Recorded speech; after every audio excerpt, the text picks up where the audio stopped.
Hai semuanya, Assalamualaikum. Apa kabar kalian semua? Semoga kalian semua sehat-sehat aja dimanapun kalian berada ya.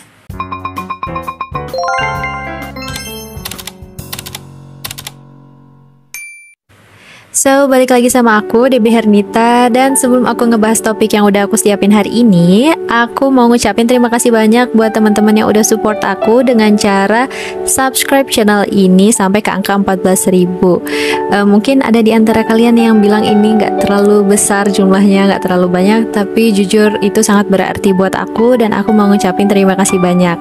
Belum lagi aku sering nerima DM-DM suportif untuk terus upload di channel ini, jadi terima kasih banyak ya semuanya udah support aku. Oke, sekarang aku mau langsung bahas topik yang udah kalian lihat di judul dan thumbnail video, yaitu tentang updatean seputar universitas terbuka terkait kegiatan apa yang sedang berlangsung sekarang dan gimana teknis pelaksanaannya, serta tantangan-tantangan kuliah online di universitas terbuka based on my experience dan juga gimana aku menghadapinya, serta ada pilihan tentang sistem belajar online di universitas terbuka. Dan di sini aku mau sharing gimana cara aku memilihnya, mana yang terbaik buat aku. So, pastikan kalian tonton videonya sampai akhir ya. Jadi sekarang di beberapa tempat atau UT daerah sudah mulai melaksanakan atau mengadakan OSMB dan juga mengumumkan jadwal PKBJJ dan juga workshop tugas dan klinik ujian ya teman-teman. Contohnya UT Jakarta. Ayo, siapa di sini yang dari UT Jakarta dan udah melaksanakan OSMB? Teman-teman bisa share ya pengalaman kalian di kolom komentar. Dan buat teman-teman yang belum tahu apa itu OSMB, PKBJJ, workshop tugas dan klinik ujian, teman-teman bisa pause dulu video aku dan baca informasinya di sini.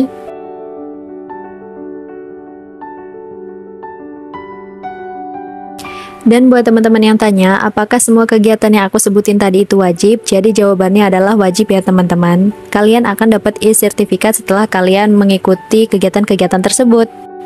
Dan untuk kegiatan-kegiatan yang aku sebutin barusan itu masing-masing satu kali aja ya teman-teman, tapi ada beberapa gelombang. Jadi kalau misalkan teman-teman belum dapat undangan dari UT daerah kalian, tapi Instagram UT daerah kalian itu udah mengumumkan jadwal, kalian gak usah khawatir karena kemungkinan kalian mendapatkan giliran untuk OSMB dan PKBJJ di gelombang yang berikutnya. Tapi kalau misalkan kalian mau lebih pasti bahwa UT daerah kalian ini tidak melakukan kesalahan alias memang belum mengabari kalian atau memberikan undangan ke kalian, bukannya tidak memberikan undangan, kalian bisa cek jadwal OSMB kalian dengan menginput nama atau NIM kalian di website UT daerah kalian. Contohnya kayak gini.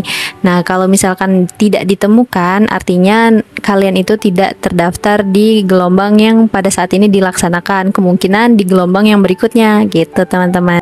Nah, kalau misalkan ada di antara teman-teman yang bertanya-tanya, biasanya kegiatan-kegiatan ini tuh berlangsung dari jam berapa sampai jam berapa sih?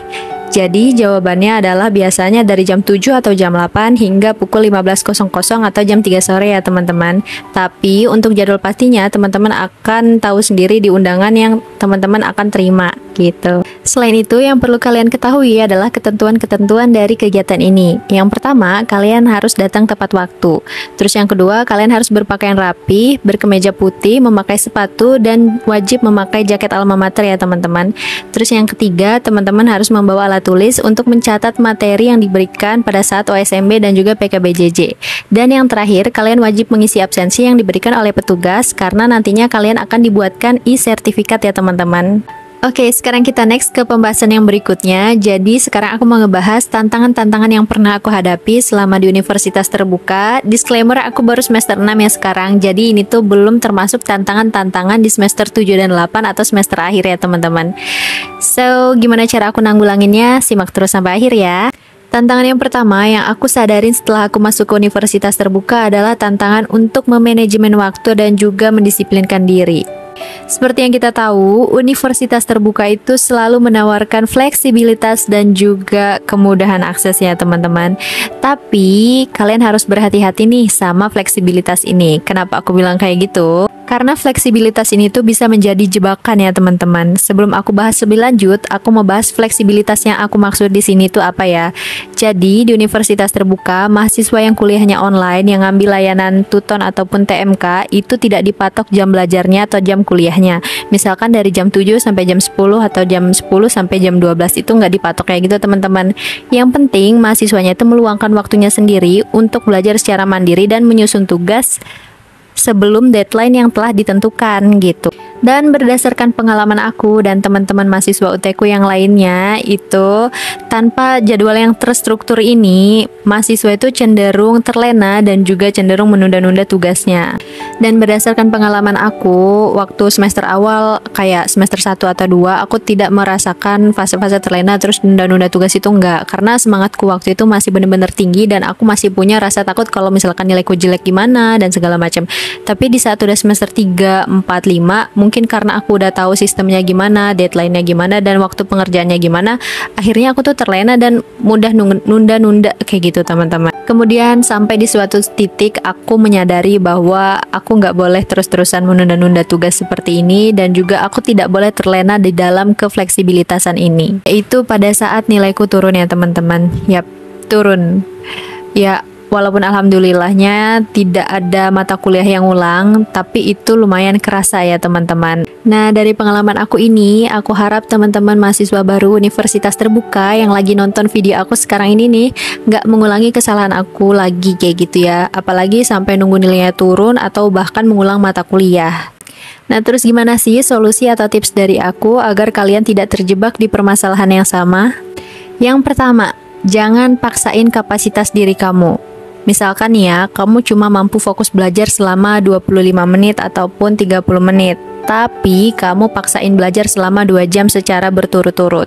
Dikarenakan menurut aku hal itu lumayan percuma ya guys ya. Kenapa percuma? Menurut aku setelah 25 menit atau 30 menit waktu fokus kalian jadi nggak fokus dan nggak bisa menyerap materi atau informasi secara maksimal. Memang sah-sah aja kalau misalkan kalian mau meningkatkan kapasitas diri kalian dengan cara meningkatkan durasi belajar kalian. Tapi menurut aku itu semua ada tahapan dan ada prosesnya. Nggak ujuk-ujuk dari 25 menit waktu fokus kalian terus kalian langsung tiba-tiba maksain ke 2 jam. Jadi kalau misalkan kalian 25 menit, minggu ini mungkin 25 menit, tapi minggu depan kalian tingkatin jadi 45 menit, minggu depannya lagi setelah secara konsisten kalian melakukan selama 45 menit, tingkatin jadi sejam dan meningkat seterusnya. Dan kalau misalkan kalian memaksakan kapasitas diri kalian, kemungkinan yang akan terjadi itu apa aja sih? Menurut aku, kemungkinan yang akan terjadi adalah kalian gampang capek dan juga gampang bosen ya teman-teman. Dan kalian harus ingat bahwa kuliah ini tuh bukan 1 hari 2 hari. Jadi sebisa mungkin kalian harus buat suasana belajar atau kuliah kalian jadi se-enjoy mungkin. Terus yang jadi pertanyaan selanjutnya adalah, gimana mempelajari modul sebanyak itu dengan cuman mengandalkan waktu belajar fokus kita yang cuman 15 menit, 20 menit, atau 25 menit itu? Lalu alternatif yang teman-teman bisa lakukan adalah ada teknik belajar namanya teknik belajar Pomodoro. Jadi teman-teman bisa belajar contohnya 25 menit terus istirahat 5 menit, kemudian belajar lagi 25 menit, istirahat 5 menit, atau teman-teman bisa atur sendiri waktunya. Atau kalau misalkan waktu fokus kalian benar-benar pendek, kayak cuma 15 menit atau 10 menit, kalian bisa cicil belajar ya. Misalkan pagi-pagi kalian belajar atau baca modul 15 menit atau 10 menit, terus siang kalian baca lagi 15 menit atau 10 menit, kemudian malam kalian pakai untuk ngerjain tugas-tugas yang diberikan gitu. Sama satu lagi reminder dari aku ya teman-teman, kalian harus tahu kontribusi nilai terbesar untuk nilai akhir itu apa. Kontribusi nilai terbesar itu adalah UAS ya teman-teman, bukan tugas. Jadi teman-teman jangan sampai stres dalam mengerjakan tugas. Terus kalau misalkan benar-benar gak sempat kelewatan satu tugas, itu kalian jadi stres atau jadi panik, itu jangan ya teman-teman. Intinya kalian harus fokus dan prioritaskan persiapan untuk UAS. Entah itu kalian belajar dari modul atau dari tugas tuton atau bahkan mau dari keduanya. Nah sekarang aku mau bahas tentang layanan belajar online di Universitas Terbuka, yaitu Tuton dan TMK. Apa plus minusnya untuk bahan pertimbangan kalian sebelum kalian memilih salah satu di antara keduanya. Oke, pertama-tama aku mau mulai bahas dari Tuton dulu ya teman-teman. Mulai dari plusnya dulu ya. Yang pertama, kontribusi nilai Tuton terhadap nilai akhir itu lebih besar daripada kontribusi nilai TMK terhadap nilai akhir. Terus yang kedua, teman-teman bisa dapat materi tambahan dari tutor atau dosen kalau misalkan teman-teman ikut Tuton. Terus yang ketiga, teman-teman bisa kontak dosen ataupun tutor untuk ngebahas terkait tugas, bahkan bisa revisi jawaban atau memperbaiki jawaban. Jadi nilai teman-teman ada kemungkinan untuk naik kayak gitu ya. Terus yang keempat, teman-teman bisa langsung melihat nilai ketika tugas kalian udah dikoreksi sama dosen. Terus ada juga latihan mandiri buat kalian untuk mengukur segimana kemampuan kalian di materi itu gitu. Dan untuk kekurangannya sendiri, Tuton ini tuh tugasnya banyak banget ya teman-teman. Jadi Tuton ini kan 8 minggu ataupun 8 sesi ya. Jadi di setiap minggunya teman-teman akan dihadapi dengan tugas diskusi namanya. Dan di setiap minggu ganjil teman-teman akan diberikan tugas tambahan di minggu ketiga, minggu kelima, dan juga minggu ketujuh. Oke, selanjutnya kita bahas ke TMK dulu ya teman-teman. Untuk TMK sendiri, kelebihannya adalah tugasnya jauh lebih sedikit daripada tugas Tuton. Tugasnya ini cuma keluar 3 kali dalam satu semester dengan deadline 1 minggu. Dan untuk kekurangan dari TMK ini adalah kebalikan dari kelebihannya Tuton ya teman-teman. Jadi kontribusi nilainya itu lebih sedikit. Yang kedua, nggak dapat materi tambahan dari dosen ataupun tutor. Yang ketiga, nggak bisa chat tutor untuk nanyain tugas, terus juga nggak bisa lihat nilai secara langsung, dan juga nggak bisa revisi jawaban atau tugas. Oke guys, sekian dulu konten aku hari ini. Semoga konten aku hari ini bermanfaat untuk kalian semua. See you next time and bye-bye. Assalamualaikum warahmatullahi wabarakatuh.